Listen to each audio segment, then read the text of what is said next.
To make the perfect consistency porridge, also known as oatmeal, for one person I use 1/3 of a cup of rolled oats and 1 1/3 cups of water. If you want to make enough for 3 people, you'd fill it up to be 1 cup of rolled oats and 2 2/3 cups of water. So I am making enough for me. So I'll pour my rolled oats in.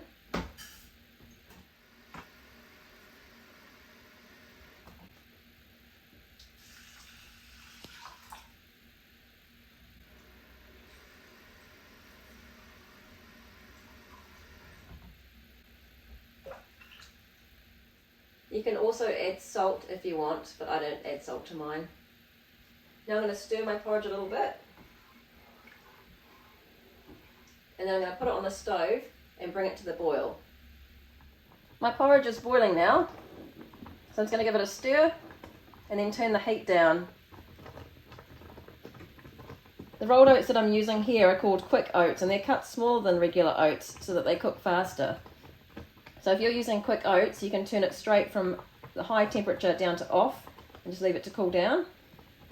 And if you're using regular rolled oats, then turn your temperature down to low and cook for about 3 minutes and then turn it off and then just wait for it to cool down. If you want to add anything to your porridge, like I often add raisins to my porridge, don't add them before it's finished cooking, otherwise you're going to muck up your consistency of your porridge. So wait until it's stopped bubbling and it's cooled down, and then you can add anything you want to it, like raisins. This is what it looks like after it's finished cooking. Just a really nice consistency, nice and creamy. And now you can put it in your bowls.